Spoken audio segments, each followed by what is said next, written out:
नमस्कार, मैं अविनाश रंजन गुप्ता आप सभी का अपने चैनल पर हार्दिक अभिनंदन करता हूं। आज के इस वीडियो में हम लोग व्याकरण पाठ के अंतर्गत अध्ययन करने जा रहे हैं री स्वर वर्ण का एक रोचक अध्ययन। तो शुरू करते हैं इस वीडियो को। स्वर वर्ण री। देखिए, री को लेकर बहुत सारे विद्वानों में तथा बहुत सारे लोगों में मतभेद है। पहला मतभेद तो यह है कि री जिसका उच्चारण री की तरह होता है, इसे हम लोग स्वर वर्ण में क्यों रखें। इसके पीछे जो लोग लॉजिक देते हैं वह यह कि हम लोग अ, आ, ई, उ, ए, ओ, औ इसका उच्चारण जब करते हैं तो मुख विवर से निकलने वाली हवा कहीं भी बाधित नहीं होती, अर्थात मुंह से निकलने वाली हवा निर्बाध रूप से स्पॉन्टेनियसली निकल जाती है।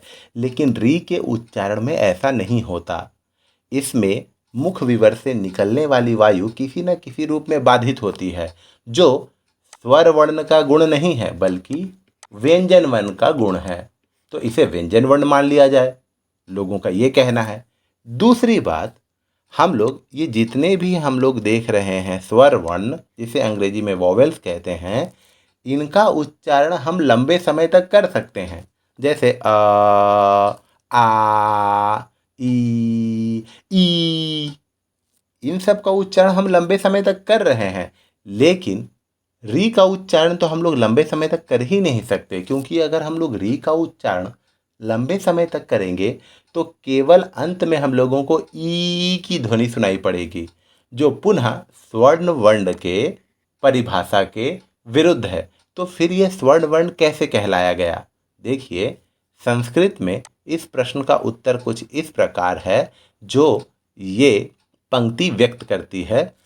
स्वयं राजन्ते इति स्वरा, अर्थात जो अपने उच्चारण का स्वामी स्वयं होता है उसे ही हम लोग स्वर कहते हैं। अर्थात स्वर चाहे तो अपने उच्चारण शैली को किसी भी तरीके का बना सकता है, ये संस्कृत में कहा गया है। इसी आधार पर हम लोग री को स्वर्ण वर्ण ही मानेंगे, भले ही उसका उच्चारण अलग हो या उसके उच्चारण में मुख से निकलने वाली हवा बाधित हो।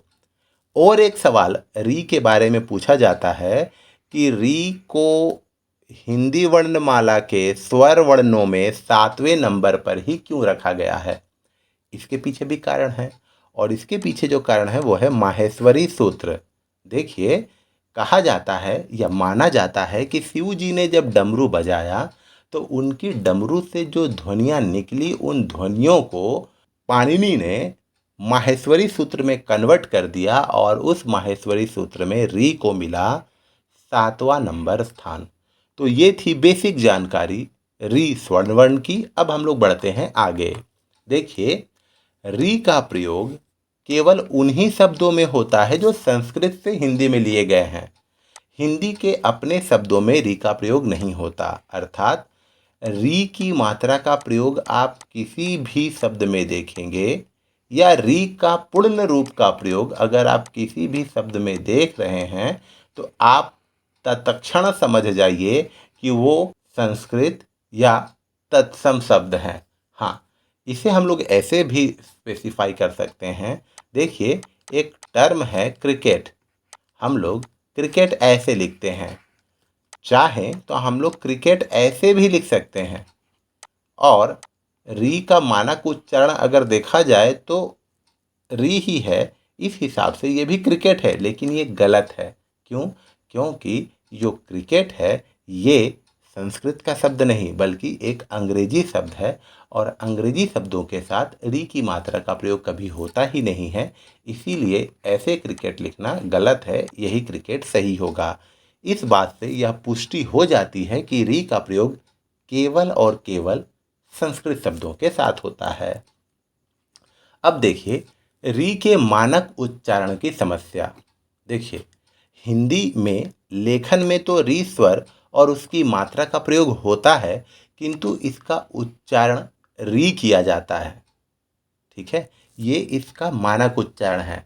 लिखते तो री हैं और इसका मानक उच्चारण री है।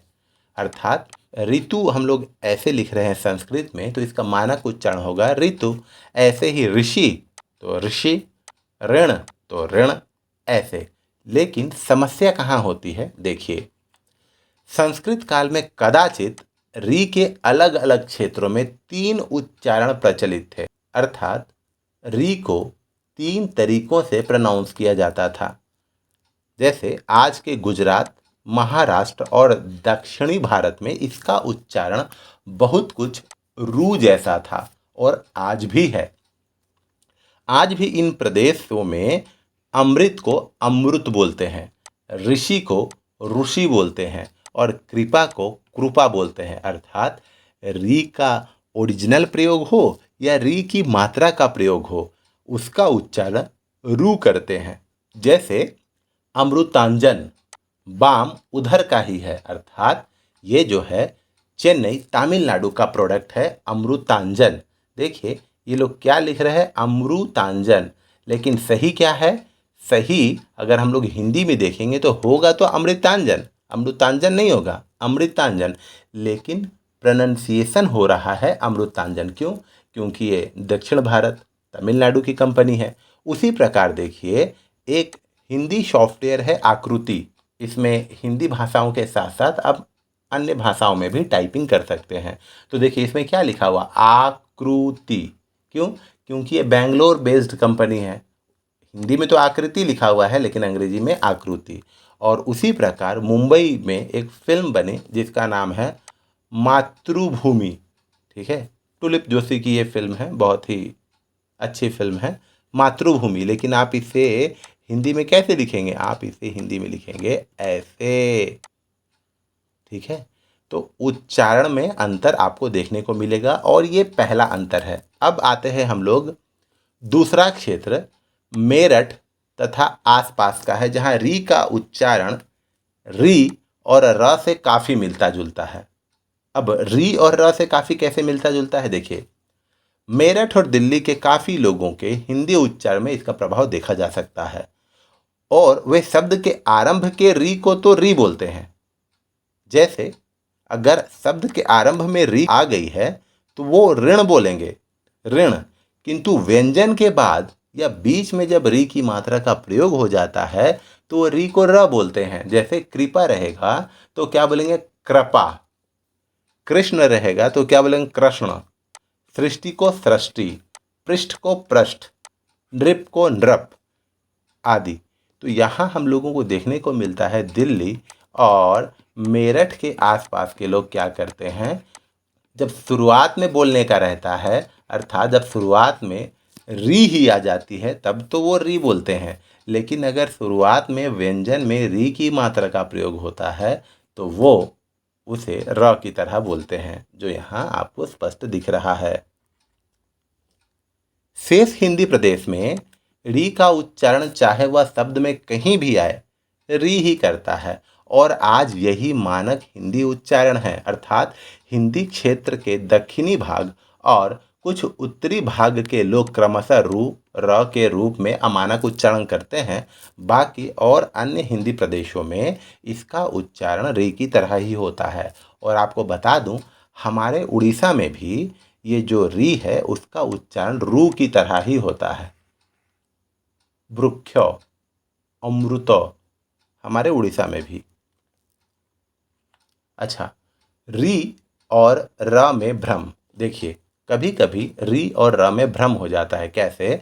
कुछ शब्दों की रचना दूसरे ऐसे शब्दों से हुई लगती है जिनमें री होती है, अतः लोग उनमें री का उच्चारण र करते हैं। उदाहरण के लिए देखिए एक शब्द है सृष्टा, दृष्टा, ग्रह।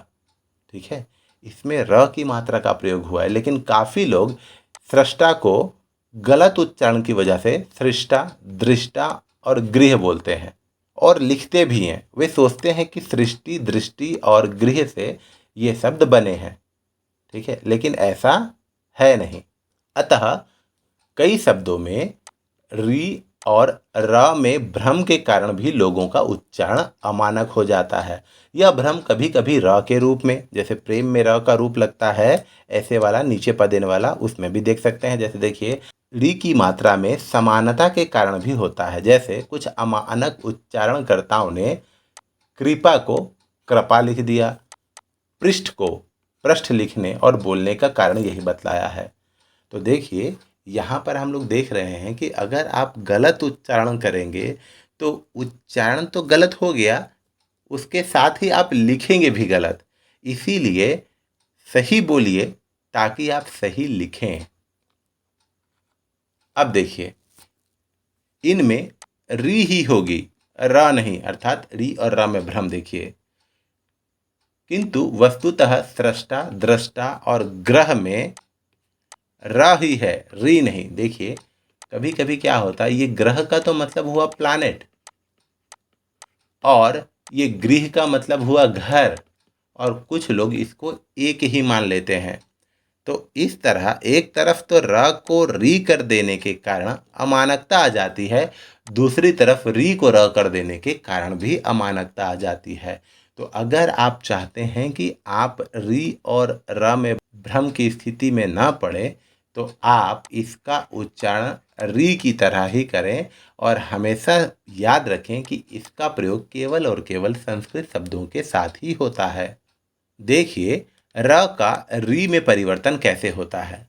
यह ध्यान देने योग्य है कि हिंदी में ऐसे शब्द कई हैं जिनसे दूसरा शब्द बनाने में र का री या रीकार में परिवर्तन हो जाता है। जैसे देखिए, एक शब्द है अनुग्रह, और इसी का जब हम लोग बदला हुआ रूप लिखते हैं अनुग्रहित, तो ऐसे हो जाएगा।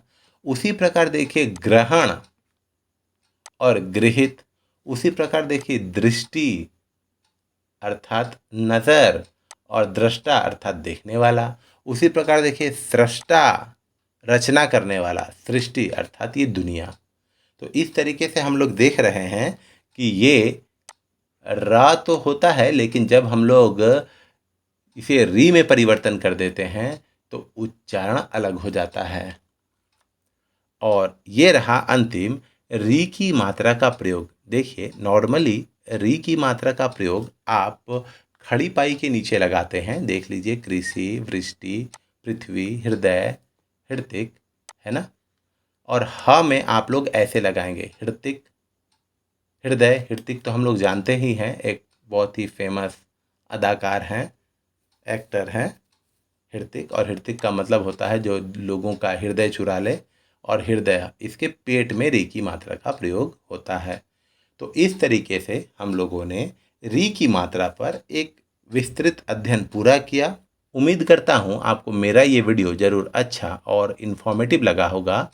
हम पुनः मिलेंगे किसी अगले वीडियो में, तब तक के लिए धन्यवाद।